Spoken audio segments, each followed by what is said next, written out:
नमस्कार विद्यार्थी मित्रांनो. आजच्या आपल्या या लेक्चरमध्ये आज आपण जो पाठीमागच्या लेक्चरमधील भाग राहिलाय तो म्हणजे भारत देशातील जे काही देशी रियासती होत्या म्हणजे संस्थानिक होते, अशा संस्थानिकांचं भारतीय संघराज्यात सामीलीकरण कसं झालं, म्हणजे भारतीय संघराज्यात हे संस्थानिक कशा पद्धतीने आले, तर त्याविषयी आपण बघणार आहे. तर बघा, आपल्याला माहिती आहे की भारत जेव्हा एकसंघ भारत होता आणि भारतातून म्हणजे भारतीय स्वातंत्र्यापूर्वी भारतातून बॅरिस्टर अली जिना आणि मुस्लिम लीग हे भारतातून आम्हाला आमचा मुस्लिमांचा एक वेगळा प्रदेश पाहिजे, वेगळा देश पाहिजे, ही जी मागणी करत होते, ती मागणी 3 जून, बघा 3 जून 1947 ला माउंट बॅटन योजना प्रकाशित झाली, प्रदर्शित झाली. आणि या माउंट बॅटन योजनेत ठरलं होतं की भारताचे आता 2 तुकडे होणार. पहिला तुकडा म्हणजे भारत, आपला भारत, आणि दुसरा म्हणजे पाकिस्तान. असे भारताचं 2 तुकड्यामध्ये विभाजन या माउंट बॅटन योजनेने झालेलं होतं. आता परंतु या भारताचा जर विचार केला किंवा ब्रिटिश प्रांत किंवा ब्रिटिश भारत, या ब्रिटिश भारताचा जर विचार केला तर या ब्रिटिश भारतामध्ये फाळणीच्या अगोदर 11 प्रांत होते, 11 राज्य होते असं आपण म्हणू, 11 वेगवेगळे प्रांत होते. त्यासोबत 4 कमिशनरांचे प्रांत होते, 4 कमिशनर प्रांत, म्हणजे 4 कमिशनरांचे प्रांत. 4 कमिशनरांचे प्रांत कुठे? दिल्ली, अजमेर मारवाड, कुर्ग आणि बलुचिस्तान, असे 4 कमिशनरांचे प्रांत होते. आणि फाळणी पूर्वीच्या भारतामध्ये जवळपास 562 संस्थानिक होते. किती संस्थानिक होते? 562 संस्थानिक या फाळणीपूर्व भारतामध्ये होते. आता या 562 संस्थानांपैकी भारताच्या हदीमध्ये 552 संस्थानिक भारताच्या हदीमध्ये आले होते. जो काही ब्रिटिश भारताची किंवा संपूर्ण भारताची फाळणी झाली तर भारताच्या हदीमध्ये या 562 पैकी 552 संस्थानिक भारताच्या हदीमध्ये, राजे महाराजे भारताच्या हदीमध्ये आली होते. आता प्रश्न बघा, हे जे 552 होते किंवा हे 562 होते फाळणीच्या पूर्वीचे, आता फाळणी झाल्यानंतर आमचं काय, ह्या राजे महाराजांचं करायचं काय, हा एक प्रश्न होता. नेमकं काय? तर या माउंट बॅटन योजनेनुसार ब्रिटिशांनी या हे जे राजे महाराजे होते, देशी राजे महाराजे होते, यांना ऑप्शन दिले होते. बघा, 3 ऑप्शन दिले होते. 3 ऑप्शन यांना दिले होते की 562 राजे महाराजे तुम्ही ठरवा तुम्हाला कुठं जायचं. तुम्हाला भारतात जायचं तर तुम्ही भारतात जाऊ शकता, भारतात जायचं तुम्हाला ऑप्शन आहे. त्यानंतर जर तुम्हाला असं वाटत असेल की आपल्याला पाकिस्तानमध्ये जायचं तर तुम्ही पाकिस्तानमध्ये सुद्धा जाऊ शकता. आणि तिसरं आणि महत्वाचं ऑप्शन यांना दिलं होतं की जर तुम्हाला स्वतंत्र राहायचं असेल तर तुम्ही स्वतंत्र देखील राहू शकता, म्हणजे सार्वभौम, तुम्ही एक सार्वभौम स्वतःचा स्वतंत्र असा देश सुद्धा निर्माण करू शकता. 3 ऑप्शन या 562 राजा महाराजांच्या समोर ठेवण्यात आलेलं होतं. माउंट बॅटन योजनेनुसार या लोकांना हा अधिकार देण्यात आलेला होता. आता बघा तुम्ही, हे 562 राजे महाराजे म्हणजे वंश परंपरेने राजाचे हक्क यांच्याकडे दिलेत. हे राजे आहेत, यांचा मुलगा राजा बनणार आहे, कुठल्याही प्रकारची लोकशाही नाही, कुठल्याही प्रकारची अधिकारावर मर्यादा नाही, राजा बोले दल हाले, म्हणजे राजा बोलेल तसंच सगळं, असं जे हुकुमशाही पद्धतीने जीवन जगणारे हे जे 562 राजे महाराजे होते, तर त्यांना लोकशाही व्यवस्था, भारताची राज्यघटना या कुठल्याही गोष्टीशी काही देणं घेणं नव्हतं. देणं घेणंच काय, यांचा भारतीय लोकशाहीला किंवा पाकिस्तानमधील जी काही एक बनावट लोकशाही होती तिला देखील विरोध होता. म्हणून या 562 लोकांनी भारताची जी संविधान सभा होती या संविधान सभेच्या पहिल्या बैठकीत सामील होण्यावर सुद्धा विरोध दर्शवला होता. म्हणून हे 562 देश, हे 562 राजे महाराजे हे काय भारतातही सामील होणार नव्हते आणि पाकिस्तानमध्येही सामील व्हायला तयार फारसे नव्हते. परंतु नंतरच्या काळात अशा घटना घडल्या की हे जे 562 पैकी भारतामध्ये जे 552 आले होते, या 552 संस्थानिकांना, राजा महाराजांना आपल्या भारतीय संघ राज्यात सामील करून घ्यायचंय, या उद्देशानं एक समिती स्थापन केली की संस्थानिकासोबत चर्चा करणारी समिती. संस्थानिकासोबत चर्चा करणारी समिती, तिचे जरी पंडित जवाहरलाल नेहरू जरी आपल्याला अध्यक्ष आहेत असं दिसत असलं तरी प्रत्यक्षात संस्थानिकासोबतचा जो एक लढा आहे किंवा संस्थानिकांना भारतात आणण्याचं जे काम आहे ते काम एका व्यक्तीने केलं. त्या व्यक्तीचं नाव आहे सरदार वल्लभभाई पटेल. तर सरदार वल्लभभाई पटेल यांनी खूप महत्वाचं काम केलं. बघा, त्यांनी काय केलं तर हे जे 552 संस्थानिक आहे, या 552 संस्थानिकपैकी जे लोक आडमुठपणाची भूमिका घेतात, जे भारतात यायला तयार नाही, बघा ना तुम्ही, ब्रिटिश भारत जो भारत वाटेला आपल्याला, आणि त्या ब्रिटिश भारताच्या अंतर्गत 552 राजे महाराजे, लहान लहान राजे महाराजे, किती लहान लहान राज्य, काही राजे तर एवढे लहान होते की काहींचं राज्य एका गावापुरतं होतं, काही राजाचं राज्य जर बघितलं तर एका गावापुरतं राज्य, आणि काही राजे इतके मोठे होते, जर तुम्ही हैदराबाद संस्थान बघितलं तर हे हैदराबाद संस्थान तत्कालीन काळातील इंग्लंड आणि स्कॉटलंड हा जो देश होता या देशापेक्षाही मोठं ते संस्थान होतं, भारतातील सगळ्यात मोठं संस्थान. तर ह्या राजा महाराजांना भारतात आणणं गरजेचं होतं, नाहीतर भारताअंतर्गत जवळपास 552 लहान लहान देश निर्माण झाले असते, बाल्कनायझेशनची समस्या निर्माण झाली असती. त्यामुळे सरदार वल्लभभाई पटेल यांनी ठरवलं की या 552 राजांना आपल्या भारतात सामील करून घ्यायचंय. तर त्यासाठी त्यांनी साम दाम दंड भेद अशा बऱ्याचशा गोष्टीचा उपयोग केला, आणि सरदार वल्लभभाई पटेल यांना जी महत्वाची मदत त्यांनी केली होती, संस्थानिक विभागाचे जे सचिव आहेत तर ते सचिव म्हणजे व्ही.पी. मेनन. बघा, हे एक नाव महत्वाचं आहे. या व्ही.पी. मेनन आणि सरदार वल्लभभाई पटेल या दोन माणसांनी, महापुरुषांनी 552 संस्थानिकांच्या समोर मिटिंगा लावल्या, आणि समोर मिटिंगा लावल्यावर सरदार वल्लभभाई पटेल यांनी त्यांना दोन ऑफर दिल्या. सरदार वल्लभभाई पटेल आणि व्ही.पी. मेनन हे जेव्हा मिटिंगला बसत, आणि मिटिंगला बसल्यानंतर टेबलवर दोन गोष्टी ठेवत. पहिली गोष्ट, एक पैशानं भरलेली बाग, कागदपत्रानं भरलेली बॅग त्यांच्या समोर ठेवली जायची, आणि दुसऱ्या हातावर सरदार वल्लभभाई पटेल एक गन ठेवली जायची. त्यांना सांगितलं जायचं की तुम्ही भारतात सामील व्हा, पैसा भेटेल, पेपर्स भेटेल, जमिनी भेटतील, मान सन्मान भेटेल, सगळं भेटेल, राजा म्हणून जे तुम्हाला भेटतंय, जे पाहिजे ते सगळं भेटेल, परंतु भारतात सामील व्हा, नाहीतर दुसरं ऑप्शन तुमच्याकडे.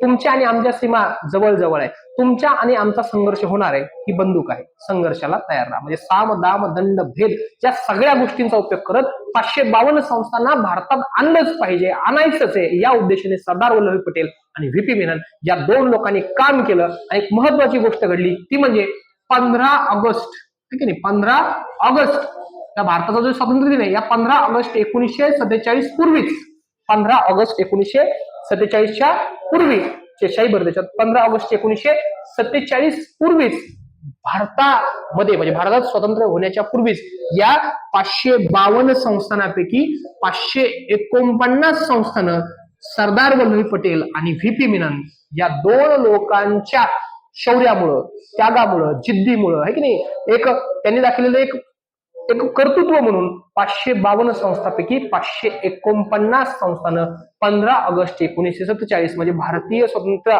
भारत जेव्हा झाला तर त्याच्या अगोदरच या सगळ्या लोकांना भारतात यायचं कबूल करून टाकलं. लक्षात तुम्हाला, म्हणजे 552 पैकी 549 संस्थानिकांनी भारतात येण्याची कबुली करून टाकली. तर ही खूप महत्वाची गोष्ट आहे. राहिला होता प्रश्न फक्त 3 लोकांचा. 3 जे संस्थानिक होते, या 3 संस्थानिकांनी आडमुठपणाची भूमिका घेतली, आणि आडमुठपणाची भूमिका घेतल्यामुळे या 3 संस्थानिकांनी आडमुठपणाची भूमिका घेतली आणि भारतात यायला त्यांनी नकार दिला होता. तर असे 3 संस्थानिक कुठले होते, तर या 3 संस्थानिकांविषयी आज आपण चर्चा करणार आहे. महत्वाचे खूप मोठे असे 3 संस्थानिक आहेत, त्यांचे जे प्रश्न आहे की ते भारतात यायला नकार दिला होता, भारताच्या हद्दीत त्यांचं राज्य होतं, भारतात येण्यास त्यांचा नकार होता. असे 3 संस्थानिक, 3 राजे महाराजे, 3 देशी रियासत, या 3 रियासतीबद्दल आपण चर्चा करणार आहोत. तर बघा, महत्वाच्या 3 रियासतीमधील पहिली जी रियासत होती ती म्हणजे कुठली, तर जम्मू काश्मीर. बघा, जम्मू काश्मीर. या जम्मू काश्मीरचा काय प्रश्न होता, मिनिट लक्षात घ्या. जम्मू काश्मीरमध्ये काय घटना होत्या, काय गोष्टी होत्या, तर जम्मू काश्मीर कुठे आहे बघा तुम्ही, आजही तुम्ही बघितलं तर हा जो पाकिस्तान आहे आणि हा भारत आहे समाज, तर या भारत आणि पाकिस्तानच्या सीमेवर आपल्याला जम्मू काश्मीर हे स्टेट दिसतंय. जम्मू काश्मीर कुठे आहे, हा भारत आहे आणि हा पाकिस्तान आहे, तर या भारताच्या आणि पाकिस्तानच्या सीमेवर हे जम्मू काश्मीर आहे. बघा, दुसरी महत्वाची गोष्ट, जम्मू काश्मीर मधील तत्कालीन काळातील 80% जनता, किती टक्के, 80% जनता ही मुस्लिम आहे. बघा, मुस्लिम आहे, 80% जनता मुस्लिम आहे. जम्मू काश्मीर हे पाकिस्तानच्या सीमेवर आहे, आणि जिनांनी जी काही पाकिस्तानची मागणी केली होती, तर जिनांची पाकिस्तानची मागणी, आम्हाला मुस्लिम लोकांचं हित साधणारा देश आम्हाला पाहिजे, म्हणजे मुस्लिम समाजाच्या मागणीवरच या पाकिस्तानची मागणी आहे. त्यामुळे जम्मू काश्मीर पाकिस्तानच्या सीमेवर आहे, 80% जनता मुस्लिम आहे. त्यामुळं सहसा ही जी रियासत आहे, हे जे राजा आहे, हे जे राज्य आहे, हे पाकिस्तानमध्ये स्वाभाविकपणे नैसर्गिक गेलं पाहिजे अशीच परिस्थिती सगळी होती.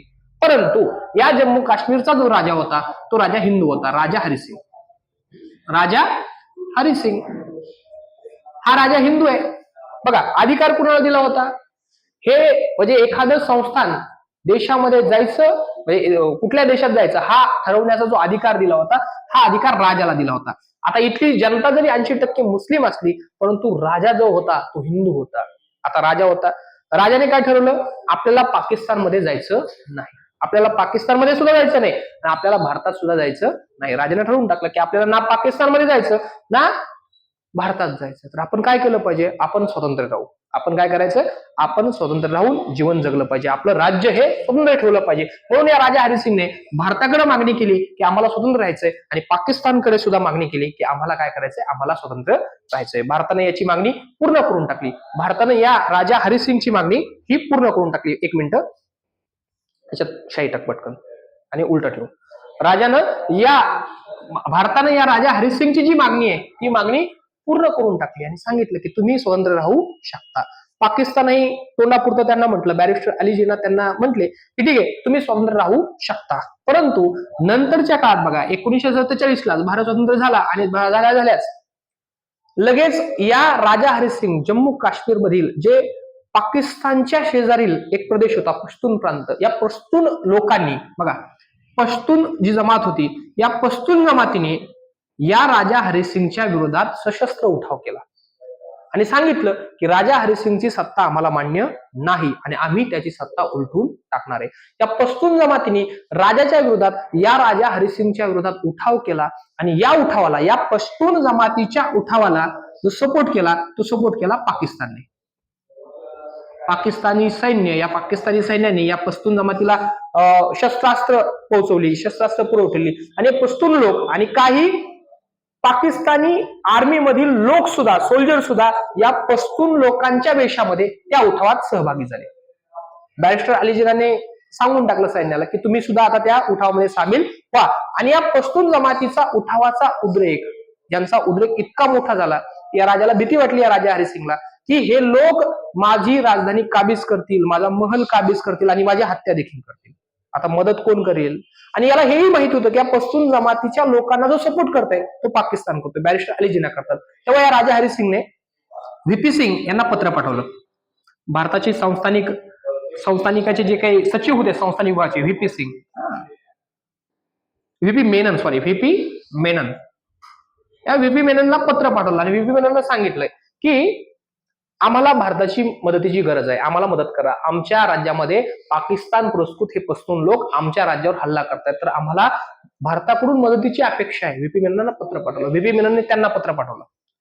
व्हीपी मेनननी त्यांना पत्र पाठवलं आणि पत्र पाठवून सांगितलं की जम्मू काश्मीर हे स्वतंत्र राज्य आहे, तो स्वतंत्र देश असल्यासारखा आहे, तो भारताचा भाग नाही आणि तुमचे प्रश्न आम्ही तेव्हा सोडू शकतो, तुमच्यावरील आक्रमण, तुमच्या देशामध्ये अंतर्गत ज्या पश्तून लोकांचा जो उठाव आहे तो अंतर्गत बाब आहे, तुमच्या अंतर्गत बाबीमध्ये आम्ही सध्या तरी हस्तक्षेप करू शकत नाही. आम्ही तुमच्या अंतर्गत बाबीत तेव्हाच हस्तक्षेप करू शकतो ज्या वेळेस हे जम्मू काश्मीर भारताचा भाग होईल. तर तुम्ही काय करा, भारतामध्ये सामील व्हा आणि भारतामध्ये जर तुम्ही सामील झाले तर आम्ही तुमच्या या सगळ्या जे उठाव झालाय पश्तून लोकांचा, तर त्या उठावावर आम्ही नियंत्रण आणू शकतो. तोपर्यंत आम्हाला तुमच्या उठावात, तुमच्या राज्यामधील जे अंतर्गत प्रश्न आहे त्याच्या संदर्भात काही गोष्टी करण्याचा कुठलाही अधिकार आम्हाला आहे किंवा नाही, हा प्रश्न वेगळा आहे. त्यामुळे आम्हाला तो अधिकार नाहीच आहे. त्यामुळे व्हीपी मेननने पत्र पाठवलं.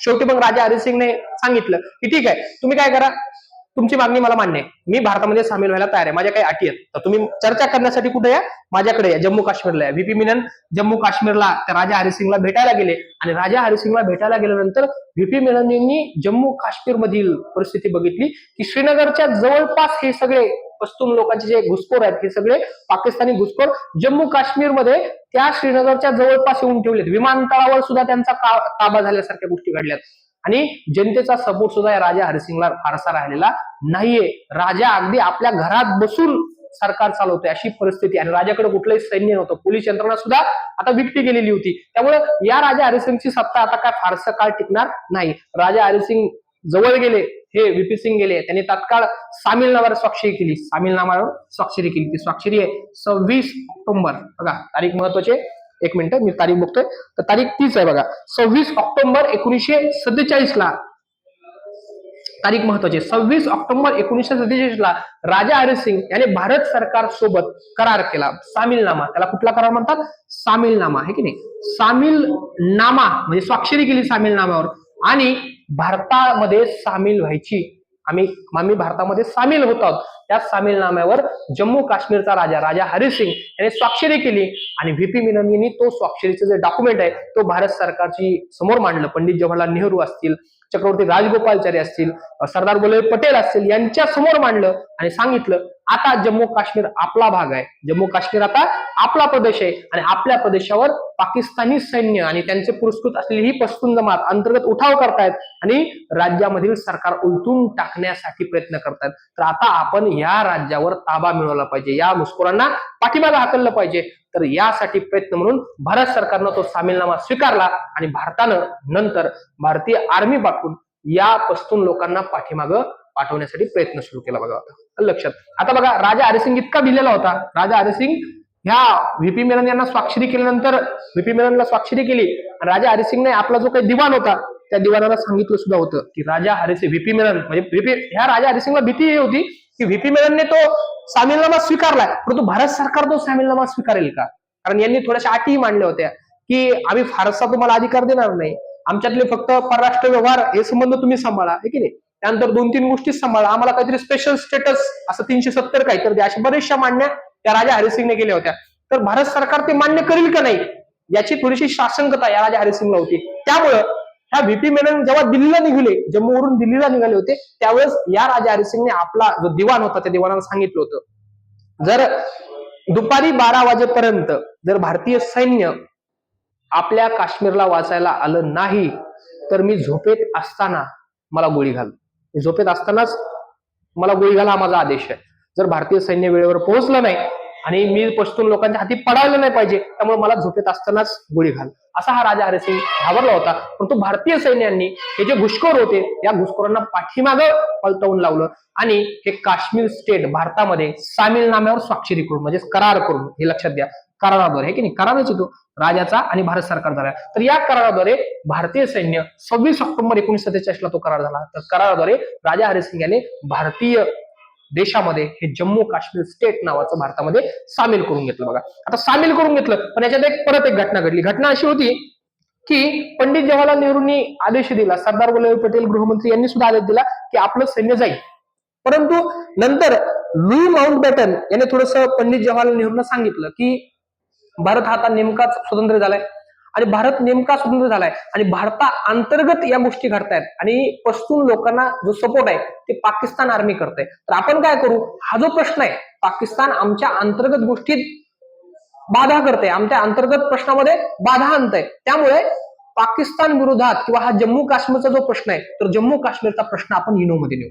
बघा लुई माउंटबॅटन यांनी जवाहरलाल नेहरूंना काय सांगितलंय की जम्मू काश्मीरचा प्रश्न आपण कुठे न्यायचा आहे, युनोमध्ये घेऊन जाऊ, जम्मू काश्मीरचा प्रश्न युनोमध्ये घेऊन जाऊ. आणि जवाहरलाल नेहरू यांनी जम्मू काश्मीरचा प्रश्न स्वतःवरून युनोमध्ये नेला. आता युनोमध्ये नेला, युनोने सगळं ऑब्झर्वेशन केलं युनोच्या कमिटीने आणि युनोच्या कमिटीने ऑब्झर्वेशन केल्यानंतर तात्काळ युद्ध सुरू असताना, छोटं मोठं युद्ध लढाया सुरू असताना युनोने सगळ्या दोन्ही देशांना सांगितलं, पाकिस्तानलाही सांगितलं आणि भारतालाही सांगितलं. युनो म्हटली की जैसे थे, जैसे थे करार, म्हणजे जैसे थे म्हणजे काय, जिथे आहे तिथे थांबा. जम्मू काश्मीर मध्ये बघा हे जम्मू काश्मीर आहे आणि जम्मू काश्मीर मध्ये जो भारताचा भाग आहे या जम्मू काश्मीर मध्ये हे पाकिस्तानी सैन्य शिरलं होतं. हे पश्तून जमातीचे लोक, पाकिस्तानी सैन्य ह्या पश्तून लोकांच्या देशामध्ये शिरलं होतं, जम्मू काश्मीर मध्ये शिरलंय. आणि जम्मू काश्मीर शिरल्यावर युनो काय म्हणतंय, जैसे ते, जिथे आहे तिथे थांबा. तर हे पश्तून लोक आणि हे सैन्य, पाकिस्तानचं सैन्य या भारताच्या जम्मू काश्मीर नावाच्या भागात फिरलं होतं, म्हणजे घुसलं होतं. ते म्हटले की युनो काय म्हणतंय, जिथे आहे तिथे थांबा. तर हे पश्तून लोक, हे पाकिस्तानी सैन्य जिथे आहे तिथे थांबलं, म्हणजे जम्मू काश्मीरच्या भागातच तिथे तिथे थांबलं. भारतीय सैन्य जिथे आहे तिथे थांबितलं आणि सांगितलं युनोने की आता तुम्ही युद्धबंदी करा आणि आम्ही ठरवू की आता हा भाग कुणाचा आहे. लक्षात. तर युनोने सांगितलं की आता आम्ही ठरवण्यापेक्षा, राजाने ठरवण्यापेक्षा आपण काय करू, तिथल्या जनतेला सांगू, जनतेला नेमकं कुठं जायचं, सार्वमत घ्या, जम्मू काश्मीरमध्ये सार्वमत घ्या. आणि जम्मू काश्मीरमधील जनता म्हटली की आम्हाला भारतात राहायचंय तर भारतात राहतील, आम्हाला पाकिस्तानला जायचंय तर पाकिस्तानमध्ये राहायचंय. तर जम्मू काश्मीरमध्ये सार्वमत घ्यायचं ठरलं आणि सार्वमत होईपर्यंत जिथे आहे तिथे थांबा, युद्ध खेळू नका असं सांगितलं. तर बघा याच्यात घटना काय घडली की हे पश्तून सैन्य तर भारतामध्ये शिरलं होतं आणि भारताचा जो एक पाकव्याप्त काश्मीर ज्याला आपण म्हणतो, ज्याला आझाद काश्मीर असं पाकिस्तान म्हणतंय, असा जवळपास खूप मोठा भाग म्हणजे जवळपास 13,300 वर्ग किलोमीटरचा भाग, 13,300 वर्ग किलोमीटरचा भाग, आपला भाग, काश्मीरचा भाग हा पाकिस्तानी सैन्याच्या ताब्यात गेला. आज तिथं ते आझाद काश्मीर करतायत. त्यानंतर तो त्यातला काही भाग 1963 ला म्हणजे भारताचा असलेला भाग ह्या युनोमध्ये प्रश्न आल्यामुळे जो भारताला गमवावा लागला असा जो प्रदेश आहे, जवळपास 8 जिल्हे आहेत ते खूप मोठे, असे 8 जिल्हे, 13,300 वर्ग किलोमीटरचा भाग, त्यातला काही भाग पाकिस्तानने 1963 ला चीनला देऊन टाकला. आता चीन व्याप्त काश्मीर झाला काही भाग, लक्षात. तर चीनने तिथं बऱ्याचशा युद्ध गोष्टी म्हणजे लष्करी तळ ठोकलाय, अशा बऱ्याचशा गोष्टी घडलेल्या आहेत. तर असा जम्मू काश्मीरचा प्रश्न युनोमध्ये दिला. युनोने सांगितलं की सार्वमत घ्या, परंतु भारताने तिथे घोषणा केली की सार्वमत तेव्हाच होईल जेव्हा जम्मू काश्मीरमधील हे घुसखोर आहेत हे घुसखोर पाठीमागे हटतील. त्यामुळे अजून सुद्धा जम्मू काश्मीरचा जो प्रश्न आहे तो युनोमध्ये तसाच आहे. आणि जम्मू काश्मीर आता जरी आपण 370 हटवलं, बऱ्याचशा गोष्टी केल्यात, परंतु जम्मू काश्मीर हे भारत आणि पाकिस्तान यांच्यामधील जे काही डोकेदुखी आहे तो अजूनही वादाचा प्रदेश आहे, तर तो तसंच आहे. कारण जम्मू काश्मीरचा भाग पाकिस्तान सुद्धा आपल्या नकाशात दाखवते आणि भारतही आपल्या नकाशात दाखवत आहे. नेमकं कोणाचं आहे याच्या संदर्भात अजूनही भांडणं हे सुरू आहे, कारण तो प्रश्न युनोमध्ये तसाच पडू नये. आणि युनोने सांगितले की सार्वमत घ्या, पाकिस्तान म्हणते सार्वमत घ्या. पाकिस्तानला असं वाटतंय की 80% मुस्लिम आहे आणि मतदान आपल्या बाजूने होईल, पण भारत म्हणतो सार्वमत तेव्हाच होईल जेव्हा शांतता येईल. लक्षात तुम्हाला सार्वमत घ्यायचं का नाही आता हे खूप मागं पडले. आता भारत काय सार्वमत घेणार नाही, आता जम्मू काश्मीर पूर्णतः आपला ताबा आलेला आहे. तर असं हे जम्मू काश्मीर कधी आलं तर ते तारीख महत्वाची बघा, 26 ऑक्टोबर 1947 ला सामीलनामा करून, करार करून, है की नाही, करार करून. आणि राजा कुठला होता? राजा हरिसिंग. 80% जनता मुस्लिम होती, राजा हिंदू होता. असं हे जम्मू काश्मीर नावाचं स्टेट भारतामध्ये सामील झालं होतं. हे पहिलं स्टेट, तारीख महत्वाची, 26 ऑक्टोबर 1947 ला भारतामध्ये सामील झालं होतं. हे जम्मू काश्मीर स्टेट झालं. आता हे पहिलं स्टेट झालं बघा भारतामध्ये. जे 3 होते तिन्हीपैकी एक भारतामध्ये सामील झालं. आता दुसरं एक महत्वाचं स्टेट होतं, त्याचं नाव होतं जुनागड. बघा जुनागड. आता हे जुनागड कुठं होतं बघा, जुनागड हे मारवाड प्रांतामध्ये होतं. मारवाड म्हणजे गुजरात मध्ये खऱ्या अर्थानं जुनागड होतं. आता जुनागड मध्ये वेगळी स्थिती होती, जम्मू काश्मीर पेक्षा उलटी स्थिती होती. जम्मू काश्मीर ह्या जुनागडचा जो राजा होता त्या राजाचं नाव होतं महाबत खा. राजाचं नाव होतं महाबत खा, लक्षात. म्हणजे राजा मुस्लिम होता आणि या इथली 85% जनता ही हिंदू होती. बघा, राजा मुस्लिम आणि जनता 25% हिंदू, उलटी परिस्थिती होती. ह्या जुनागडमध्ये जुनागड आणि राजा मुस्लिम, प्रजा हिंदू अशी कंडिशन आहे. तर या राजाने ठरवलंय की कुठे जायचं, त्याला सूट होती ना, माउंट बॅटन नुसार सांगितलं होतं की तुम्हाला जिथं जायचं तिथं तुम्ही जाऊ शकता. तर महाबत खान काय म्हटलं की आपल्याला कुठे जायचं, आपल्याला पाकिस्तानमध्ये जायचं. लक्षात, आपल्याला पाकिस्तानमध्ये जायचं. भारत ज्या दिवशी स्वतंत्र झाला त्याच दिवशी 15 ऑगस्ट 1947 ला याने पाकिस्तान सरकारला एक पत्र पाठवलं होतं आणि सांगितलं होतं की आम्हाला पाकिस्तानमध्ये सामील व्हायचंय. बघा, आम्हाला पाकिस्तानमध्ये सामील व्हायचं असं स्वतः राजा म्हटला होता, स्वतः राजा असं म्हटलेला होता. परंतु पाकिस्तान समोर अशी अडचण होती, पाकिस्तान समोर 2-3 अडचण होत्या. मोहम्मद अली जिना जे आहेत, बॅरिस्टर अली जिना, यांच्यासमोर 2-3 अडचणी अशा होत्या. पहिली अडचण ही होती की हे जे जुनागड संस्थान आहे, हे जुनागड संस्थान पाकिस्तानच्या भू सीमेजवळ नव्हतं, सामुद्रिक सीमा यांची जवळच होती, परंतु यांची जमिनीची सीमा भेटतच नव्हती. जुनागड खूप वेगळं होतं आणि पाकिस्तान खूप दूरच्या गोष्टी होत्या. आणि यांची समुद्राची सीमा कराची पासून 550 किलोमीटर जुनागड समुद्री मार्गे आहे तेही. तर हे फारसं भौगोलिक स्थिती यांची समर्पक नव्हती, भौगोलिक स्थिती ही नैसर्गिकरित्या उत्तम नव्हती. त्यामुळे जुनागड काय पाकिस्तानचा भाग होणार नाही हे अली जिनालाही माहिती होतं, पण त्या महाबत खानची खूप इच्छा होती. त्याचा एक वजीर होता बघा, त्याचा एक पंतप्रधान होता शहनवाज भुट्टो. शहनवाज भुट्टो, ह्या शहनवाज भुट्टोची खऱ्या अर्थानं ती इच्छा होती. लक्षात. आता हा महाबत खान जो होता बिचारा तो भोळा होता. भोळा म्हणण्यामध्ये म्हणजे याला 2-3च गोष्टी यायच्या, म्हणजे याला खायचं प्यायचं आयुष करायच्या पलीकडे फारसं काही ज्ञान नव्हतं. याला पाकिस्तानमध्ये जायचं का भारतात राहायचं याने काही फरक पडणार नव्हता. पण त्याचा जो वजीर होता शहानवाज भुट्टो, याचं या महाबत खानावर खरं राज्य होतं. त्यामुळे ह्या महाबत खान म्हटला, त्याने पत्र पाठवून दिलं की आम्हाला कुठे जायचं, पाकिस्तानमध्ये जायचं. पाकिस्तानमध्ये जायचं म्हटलं तर पाकिस्तानने महिनाभर याचा काहीच उत्तर या महाबत खानला दिलं नाही. महिनाभर तो वेटिंगला त्या महाबत खानला ठेवलं. कारण पाकिस्तानला अशी भीती होती की जर आपण या महाबत खानच्या म्हणण्यानुसार जर आपण यांना पाकिस्तानमध्ये घेतलं, तसं राजा हरिसिंग आहे तो हिंदू आहे, तर काश्मीरचा राजा हिंदू तो म्हणेल की मला कुठे जायचंय, भारतात जायचंय. त्यामुळं राजाच्या मनानुसार हे ठरलं नाही पाहिजे, हे जनतेच्या मनानुसार ठरलं पाहिजे. पाकिस्तानने ही भूमिका आडमुठपणाची घेतली. त्यामुळं महाबत खानला घेण्यात काही इंटरेस्ट नव्हता. जुनागड घेण्यात जिनाला इंटरेस्ट नव्हता, त्यांचा इंटरेस्ट काश्मीर घेण्यात होता, लक्षात. त्यामुळे आणि भूप्रादेशिक दृष्ट्या हे काही नव्हतं, असे 2-3 प्रश्न होते. त्यामुळे महाबत खान पाकिस्तानमध्ये जाईल का नाही, घेईल का नाही, याच्यात प्रश्न होते. त्यामुळे भारतही शांत होता.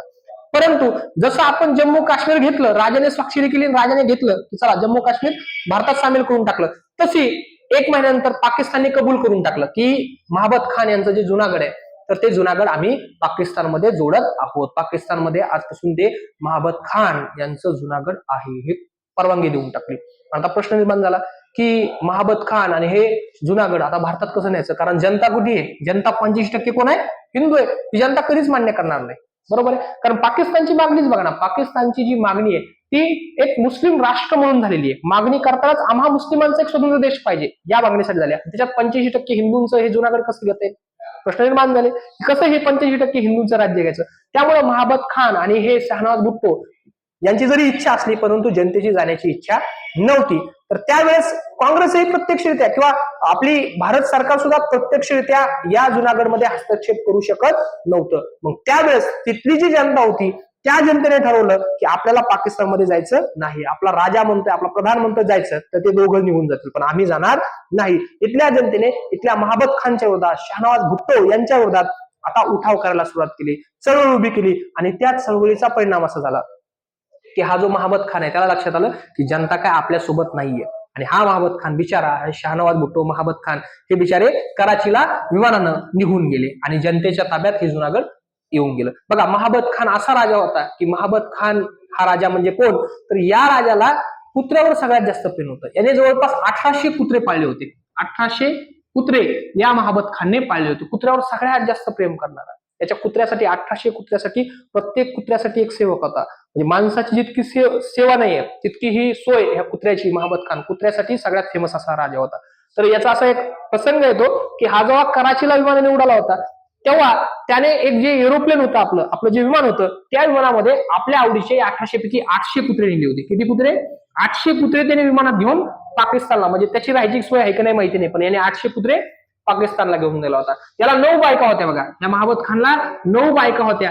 त्या 9 पैकी याने 7 नेल्या, त्या 2 बिचाऱ्या भारतातच विसरल्या, पण याने 800 कुत्रे नेले. म्हणजे 2 बायका तो याने सोडून दिल्या, पण कुत्रे पहिले नेले. असा हा महाबत खान आहे. तर महाबत खान निघून गेला आणि शेवटी भारत सरकारनं सुद्धा या जनतेला विचारलं, तुम्हाला भारतात यायचं का पाकिस्तानमध्ये जायचं. आणि शेवटी फेब्रुवारी 1948 मध्ये बघा, फेब्रुवारी 1948 मध्ये सार्वमत झालं. काय झालं? सार्वमत. सार्वमत म्हणजे काय? जनतेला अधिकार देऊन टाकला की ठरवा तुम्हाला भारतात जायचं, पाकिस्तानात जायचं. तर जनतेमध्ये सार्वमत झालं, मतदान झालं आणि जनतेने 2 लाख लोकांनी मतदान केलं. किती लाख? 2 लाख लोकांनी मतदान केलं. आणि या 2 लाख लोकांनी मतदान करून भारताच्या बाजूने 2 लाख तिकडे, म्हणजे पाकिस्तानच्या बाजूने किती पडले ते सांगतो तुम्हाला. तर 91 लोकांनी पाकिस्तानच्या बाजूने मतदान केलं की आम्हाला पाकमध्ये जायचंय, आम्हाला पाकिस्तानमध्ये जायचंय. आणि या 2 लाख पैकी उरलेल्या लोकांनी भारतीय संघराज्यात आम्हाला सामील व्हायचंय, सार्वमत घेतलंय. आणि फेब्रुवारी 1948 ला हे जुनागड संस्थान महाबत खान यांचं हे भारतामध्ये सामील झालं. तर ही जुनागडची हिस्ट्री सुद्धा तुम्हाला महत्वाची आहे, ही हिस्ट्री सुद्धा तुम्हाला कळाली पाहिजे. तर प्रश्न तुम्हाला याच्यावर सुद्धा येतो. त्याचा राजा महत्वाचा आहे, जुनागडचा राजा महाबत खान आहे, 85% हिंदू आहे. हे शहानवाज भुट्टो हे पाकिस्तानमध्ये गेले. नंतर बेनजीर अली भुट्टो याचा मुलगा, हे बरेचसे लोक राष्ट्राध्यक्ष सुद्धा झाला. याचा मुलगा राष्ट्राध्यक्ष झाला, त्याच्या मुलीची याची नाती नसेल तिचीही हत्या झाली. तर पाकिस्तानमधील हे शहानवाज भुट्टो, हे भुट्टो घराणं खूप मोठं राजकीय घराणं सुद्धा नंतर पाकिस्तानमध्ये गेल्यावर झालं. असं हे शहानवाज भुट्टो, महाबत खान यांचं जुनागड स्टेट. आणि कधी झालं ते? फेब्रुवारी 1948 ला सार्वमत घेऊन भारतामध्ये सामील झालं. आता एक शेवटचं जे राज्य राहिलं होतं, त्याच्या शेवटच्या संस्थानिकाचं नाव आहे, तर ते संस्थानिक आहे हैदराबाद. तर हे हैदराबादचा प्रश्न खूप मोठा आहे बघा. तर ह्या हैदराबाद बद्दल आपण बघणार आहे. हैदराबाद आता हे हैदराबाद संस्थान तुम्हाला कळलं पाहिजे, म्हणजे आत्ताचं हैदराबाद संस्थान किती मोठं होतं. तर हे हैदराबाद संस्थान तत्कालीन काळातील जो इंग्लंड होता आणि स्कॉटलंड होता, हे इंग्लंड आणि स्कॉटलंड हे दोन देश जरी एकत्र केले तर ते हैदराबाद पेक्षा लहान होते, हैदराबाद संस्थानापेक्षा लहान होते. भारतातील सगळ्यात मोठं हे हैदराबाद संस्थान होतं. लक्षात, भारतातील सर्वात मोठं संस्थान होतं. इतकंच नाही तर याचा जो राजा होता, ह्या हैदराबाद संस्थानचा राजा मीर उस्मान अली खान, मीर उस्मान अली खान हा या हैदराबादचा निजाम होता. त्याचं निजामाचं नाव होतं मीर उस्मान अली खान. तर हा मीर उस्मान अली खान याचं एक वैशिष्ट्य होतं की हा मीर उस्मान अली खान 1937 ला Time person of the year, Time magazine जे खूप मोठं मॅगझिन आहे टाइम मॅगझिन, या टाइम मॅगझिनवर पर्सन ऑफ द इयर ठरला होता आणि याचा त्या टाइम मॅगझिनवर फोटो आला होता. आणि टाइम मॅगझिनने याला म्हटलं होतं जगाच्या पाठीवरचा सर्वात श्रीमंत व्यक्ती, सर्वात श्रीमंत, जगामधली सर्वात श्रीमंत, एक नंबर संपत्ती असलेला जगातील, भारतातील नाही, जगातील सर्वात श्रीमंत व्यक्ती हा मीर उस्मान अली खान होता. आणि त्याचं हे हैदराबाद संस्थान होतं. त्याच्याकडे जवळपास 24,000 सैनिक होते. किती सैनिक होते? 24,000 सैनिक या मीर उस्मान अली खान होतं. त्यानंतर याच्याकडे एक रजाकार नावाची संघटना सुद्धा होती.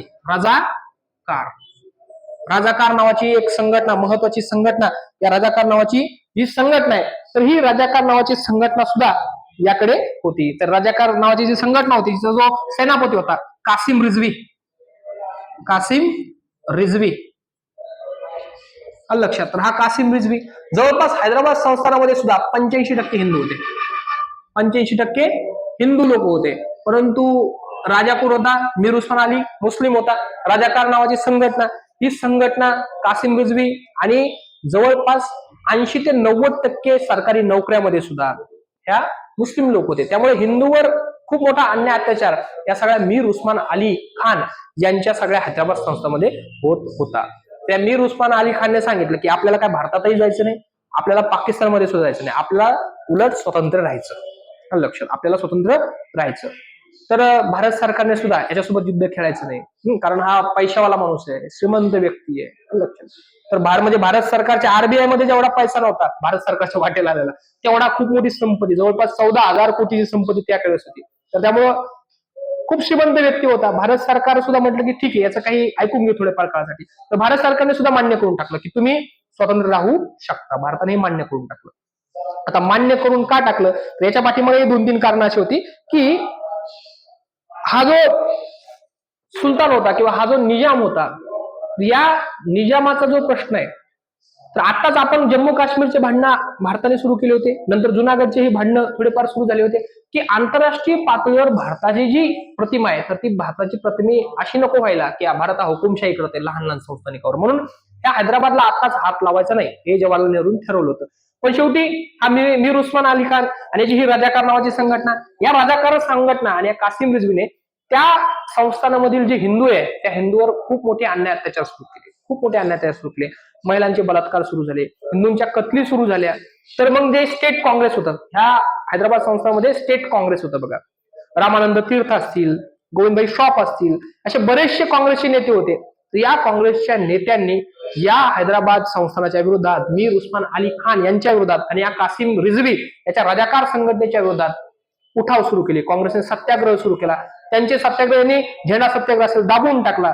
लक्षात, बरेचसे या मीर उस्मान अली खानवर तर इतकी चिड होती लोकांची. एक नारायण पवार नावाचे व्यक्ती होते, या नारायण पवार नावाच्या स्वातंत्र्यवीरांनी तर यांच्यावर बॉम्बचा हल्ला सुद्धा टाकला होता. म्हणजे जनतेचा फारसा सपोर्ट या मीर उस्मान अली खानला नव्हता. जनतेला वाटायचं की आपण भारतात गेलं पाहिजे. परंतु राजाकार नावाची संघटना, 2 लाख लोक होते राजाकार संघटनेचे, आणि कासिम रिझवी हे त्या हिंदूवर, तिथल्या जनतेवर, शेतकऱ्यांवर अन्याय अत्याचार करायचे.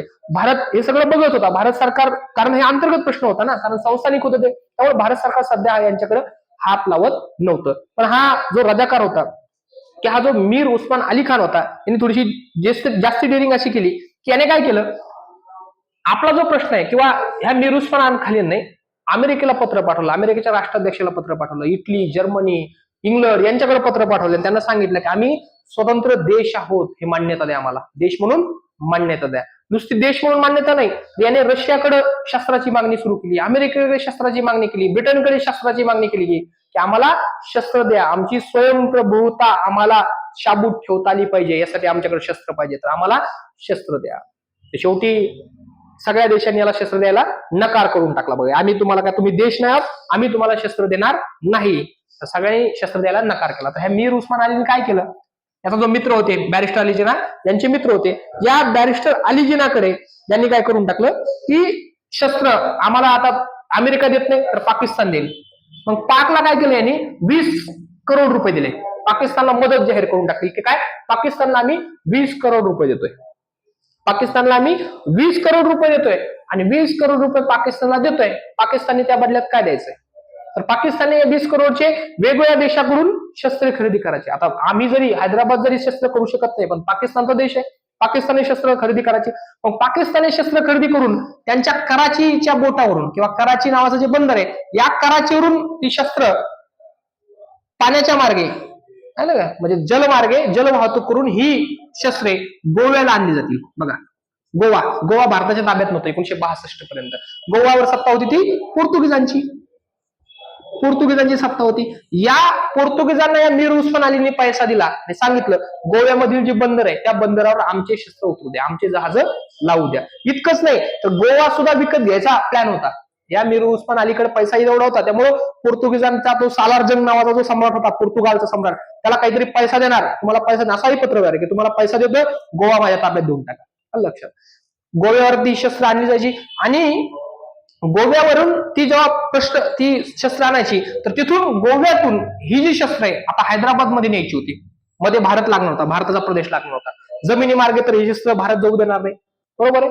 मग याने काय केलं, एक सिडनी कॉटन, या मीर उस्मान अलीने एक सिडनी कॉटन नावाचा एक वैमानिक, त्याला वैमानिकामधील, यंत्रामधील, हेलिकॉप्टर मधील जास्त माहिती, असा सिडनी कॉटन नावाचा खूप मोठा हेलिकॉप्टर तज्ञ, वाहतूक म्हणजे वायू वाहतूक तज्ञच त्याने आपल्या कामावर ठेवला, नोकरीवर ठेवला. त्या सिडनी कॉटनने काय केलं, रात्रीच्या वेळी, रात्रीच्या अंधारामध्ये त्यांनी काय केलं, इथून गोव्यामधून काही विमानं उडवली आणि ती हैदराबाद संस्थानात पोहोचवली.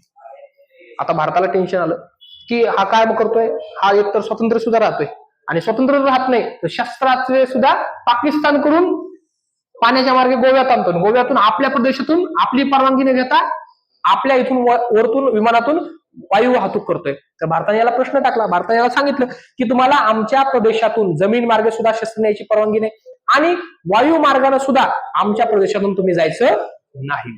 त्या मीर उस्मान अली खानला राग आला या गोष्टीचा, आणि त्याने सांगितलं, बघा हैदराबाद कसं आहे, त्याने काय ऑर्डर काढली, हे इथं समजा हैदराबाद आहे, इथं दिल्ली आहे, आणि इथं कन्याकुमारी आहे. जर समजा तुम्हाला भारत सरकारला दिल्लीवरून कन्याकुमारीला जर जायचं म्हटलं, दिल्लीवरून कन्याकुमारीला जर तुम्हाला वायुमार्ग विमान जर न्यायचं असेल, तर आमच्या हैदराबाद संस्थानाच्या वरतून, आभाळातून, आकाशातून तुम्ही विमान न्यायचं नाही. म्हणजे बघा, भारतानं त्याला गोव्यावरून हैदराबादमध्ये विमानाने वाहतूक करायची नाही, आमची ही जी वायू वाहतूक आहे ही तुमच्यासाठी बंद आहे असं म्हटले, तर याने सुद्धा बंदी करून टाकली भारताला. इतकी डेअरिंग याची वाढून घेतली, आणि शेवटी याची वाढलेली डेअरिंग पाहिली आणि भारताने सांगून टाकलं की आता हा खूपच जास्त माजलाय, कार्यक्रम वाजला याचा, मीर उस्मान अली खानचा. तर शेवटी भारतानं मग याच्या विरोधात पॉलिसी ऍक्शन केली. काय केली? Policy action. एक ऑपरेशन आपण केलं होतं, त्या ऑपरेशनचं नाव आहे ऑपरेशन पोलो. ऑपरेशन पोलो, लक्षात, ऑपरेशन पोलो. कधी सुरुवात केलं होतं ऑपरेशन पोलो? ते आपण 13 सप्टेंबर, बघा 13 सप्टेंबरला आपण सुरुवात केली. आता 13 सप्टेंबरलाच का सुरुवात केलं? कारण याला मदत कोण करेल? याला आपली अपेक्षा होती की भारत जेव्हा आपल्या विरोधात उठाव करेल, एखादं युद्ध छेडेल, तेव्हा आपल्याला पाकिस्तान मदत करेल. कारण पाकिस्तान जोपर्यंत कणखर होतं, कारण जिना होता त्यांच्याकडे, परंतु जिनाची मौत झाली, जिनाची मर्डर म्हणजे जिनाचा अंत झाला. बघा 11 सप्टेंबरला जिनांचा देहांत झाला.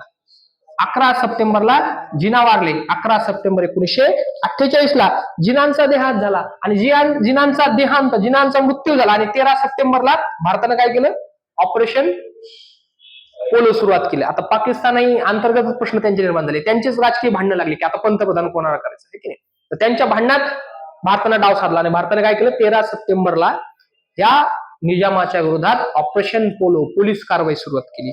आणि शेवटी 17 सप्टेंबर, म्हणजे 2-3 दिवसच चाललंय बघा, 17 सप्टेंबर 1948 ला 17 सप्टेंबर 1948 ला ऑपरेशन पोलो करून भारतीय पोलिस नव्हते ते सैनिकच होते, पण भारतीय पोलीस कारवाई दिलं, तेही कारण सांगेन मी तुला. भारतानं हे हैदराबाद संस्थान भारतामध्ये सामील करून घेतलं. काय करून घेतलं तर पोलिसी कारवाई करून घेतलंय. लक्षात घ्या, कारण काय होतं बघा, 1948 ला घेतलं, 17 सप्टेंबर 1948 ला. कसं घेतलं? पोलिसी ऍक्शन, पोलिसी कारवाई करून भारताने हे हैदराबाद संस्थान भारतामध्ये सामील करून घेतलं. भारताने हैदराबाद संस्थान पोलिसी कारवाई करून भारतामध्ये सामील करून घेतलं होतं बघा. मग सामील करून घेतलं हे कासिम रिझवी, हा जो कासिम रिझवी आहे, त्या कासिम रिझवीला भारतानं पकडलं, त्याला शिक्षाही झाली, भरपूर शिक्षा झाली. 1957 ला या कासिम रिझवीला सोडलं. 1957 ला भारतीय सैनिकांनी, भारतीय सगळ्यांनी सोडून दिला आणि सांगितलं त्याला की 48 तासाच्या आत तू काय करायचं, आपला देश सोडून द्यायचा. 48 तासाच्या आत कासिम रिझवी तुम्ही आपला देश सोडून द्यायचा. आणि सोडून दिल्यानंतर त्याने जाता जाता काय केलं, त्याचा एक दुसरा एक पक्ष होता, जसं राजाकार नावाची संघटना होती तसं त्याचा एक दुसरा एक पक्ष होता. त्या पक्षाचं नाव होतं MIM. लक्षात. तर तो कासिम रिझवी याचा जो MIM पक्ष होता, त्याने या आपल्या MIM पक्षाची जी महत्वाची जबाबदारी ती देऊन टाकली अब्दुल वाहेद ओवेसी यांना. लक्षात. हा MIM पक्ष अजूनही टिकून आहे, तुम्हाला लक्षात आहे. तो मूळचा कोणी स्थापन केलाय? कासिम रिझवी. तर याने हे देऊन टाकलं अब्दुल वाहेद ओवेसी यांना. तर ह्या मूळचा MIM चा संस्थापक आहे कासिम रिझवी, रजाकार संघटनेचा संस्थापक. तर असं हे सगळं रजाकार किंवा हे सगळं हैदराबाद संस्थान आहे. तर हैदराबाद संस्थान आपण पोलिसी कारवाई करून घेतलंय. काय करून घेतलंय? पोलिसी कारवाई. आता हे पोलिसी कारवाई का नाव दिलेला? खऱ्या अर्थाने जर तुम्ही बघितलं, पोलीस लढले होते का याच्यात? पोलीस नव्हते लढले, हे आर्मीज लढली होती या युद्धामध्ये. परंतु पोलिसी कारवाई हे नाव का दिलं? याला कारण आहे. 1948 लाच ह्याने जे मला भीती वाटली होती की भारत आपल्यावर अटॅक करेल, तर 1948 ला याने युनो मध्ये प्रश्न लिहिला होता. युनो मध्ये हैदराबादचा सुद्धा प्रश्न अजून पडू नये. 1948 लाच युनो मध्ये प्रश्न लिहिला आणि सांगितलं की भारत आमच्यावर आक्रमण करतंय. लक्षात, भारत आमच्यावर आक्रमण करतंय. युनो मध्ये हे गेलं होतं हैदराबाद. आता आपण काय केलं? पोलिसी कारवाई काय केली? पोलिसी, याला सैनिकी का कारवाई नाव दिलं नाही? बघा नीट फरक आहे का? सैनिक का म्हणतात? सैनिकी कारवाई का म्हटलंय? प्रत्यक्ष सैनिक लढले, पोलिसी कारवाई का म्हटलं? कारण मला सांगा, सैनिक कुठं वापरतात? सैनिक जे वापरायचे ते कुठं वापरतात? आपलं भारतीय सैन्य, इंडियन आर्मी कुठं वापरतात? परकीय देशाच्या विरोधात. आपण जर याला सैनिक कारवाई दिली असती आणि ह्या युनो मध्ये जाऊन काय म्हणायचं आहे? हैदराबाद काय म्हणायचं की आम्ही काय स्वातंत्र्य देश आहोत, आम्ही एक वेगळा देश आहे, आम्ही भारत नाही आहोत. जर आपण सैनिक वापरले असते या कारवाईमध्ये, तर ऑपरेशन पोलो मध्ये जर आपण सैनिक वापरले असते, तर हे भारतच प्रूव्ह करत होता की हे हैदराबाद काय वेगळा देश आहे, स्वतंत्र देश आहे. कारण सैनिक दुसऱ्या देशाविरोधात वापरतात. आपण नाव काय दिलं? पोलिसी कारवाई. का नाव दिलं? कारण पोलीस कशासाठी वापरतात? अंतर्गत देशातील कायदा आणि सुव्यवस्था नीट करण्यासाठी. म्हणून याला नाव काय दिलंय? पोलीस कारवाई. कारण हैदराबाद वेगळं नाहीचे, तो स्वतंत्र देश आहे, आमचा अंतर्गत प्रश्न आहे. म्हणून याला नाव ऑपरेशन पोलोला नाव काय दिलंय? पोलिसी ऍक्शन, पोलिसी कारवाई. हे तुम्ही लक्षात घेतलं पाहिजे. त्यानंतर याला ऑपरेशन पोलो हेच नाव काय दिलं? ऑपरेशन पोलो हेच काय नाव दिलं? याचाही तुम्हाला कळायला पाहिजे. पोलो, पोलो हा खेळाचं नाव आहे. तुम्हाला माहित असेल पोलो म्हणजे घोड्यावरून खेळली जाणारी ती हॉकी आहे. तर या हैदराबाद मध्ये पोलोचे 17 ग्राउंड होते. हैदराबाद सिटीमध्ये पोलोचे 17 ग्राउंड होते. म्हणजे जगाच्या पाठीवर एकमेव असं शहर होतं हैदराबाद जिथं पोलो या खेळाचे 17 ग्राउंड होते. म्हणजे खूप मीर उस्मान अली खूप श्रीमंत होता, त्याला पोलोही खूप आवडायचा. त्यामुळे पोलोचे त्यांनी 17 वेगवेगळे ग्राउंड केले होते. म्हणून त्याला नाव दिलं त्यांनी ऑपरेशन पोलो. इतक्या सगळ्या गोष्टी तुम्हाला कळायला पाहिजे. तर अशा पद्धतीने भारतातील हे जे 3 आडमुठपणाचे जे मोठे संस्थानिक होते, जे आडमुठपणाची भूमिका घेत होते की आम्हाला भारतात यायचं नाही. लक्षात, 552 संस्थानं भारताच्या आधीत होते. त्यापैकी 549 संस्थानं सरदार वल्लभभाई पटेल आणि VP मेनन ज्यांनी खूप मोठे शौर्य दाखवत ते भारतात 15 ऑगस्ट 1947 पूर्वीच भारतात घेतले. परंतु राहिला होता 3 लोकांचा प्रश्न. 3 पैकी 1 नंबरचा होता जम्मू काश्मीर. जम्मू काश्मीरचा राजा होता राजा हरिसिंग. या राजा हरिसिंगने 26 ऑक्टोबर 1947 ला भारतासोबत सामीलनाम्यावर करार केला आणि भारतात सामील झाला. दुसरं होतं ते जुनागड. तर जुनागड सुद्धा आपण फेब्रुवारी 1948 ला सारोमत घेतलं. महाबत खान पळून गेला, जुनागड भारतात आलं. आणि शेवटचं जे होतं ते म्हणजे हैदराबाद संस्थान. असं हे हैदराबाद संस्थान आपण ऑपरेशन पोलो पोलिसी कारवाई केली आणि 17 सप्टेंबर 1948 ला हे हैदराबाद संस्थान भारतात सामील करून घेतलंय. लक्षात, हे संस्थानिकांचं विलीनीकरण आपलं जे काही भाग 1 चालू आहे, राज्यघटनेचा भाग 1 भारतीय संघ राज्य व राज्य क्षेत्र, त्याच्यामध्ये आपण आता हा भारत देश राष्ट्र म्हणून कसा उदयाला आला तर ते आपण बघतोय. आता आपण भारतातील जे महत्वाचे प्रदेश आहेत भारतातील संस्थानिक आहे, संस्थानिक आता भारतात सामील झालेले. आता भारतावर सगळा कब्जा, जवळपास 95% भारतावर कब्जा आता भारताच्या हे जे वेगवेगळे भारत सरकार आहे त्यांचं आलेलं आहे. आता फक्त गोवा मुक्ती संग्राम पाहायचं राहिलं आपल्याला. लक्षात, पॉंडिचेरी असेल, दादर नगर हवेली असेल, दमन दीव असेल, हे प्रदेश आपण भारतानं कसं जिंकून घेतले. नंतर महाराष्ट्र आणि गुजरात कसं वेगळं केलं, असं भारतातील प्रत्येक राज्य कसं कसं निर्माण झालं. भारतातील हे जे 28 घटक राज्य आणि 8 केंद्रशासित प्रदेश आहे, इथपर्यंतचा जो भारताचा सगळा प्रवास आहे, तर तो प्रवास आता आपण येणाऱ्या पुढच्या लेक्चर मधून बघणार आहोत. तर नक्कीच तुम्ही हे पुढचे लेक्चर सुद्धा बघून घ्या आणि ह्या नोट्स सुद्धा तुम्हाला व्हॉट्सअपवर मिळून जातील.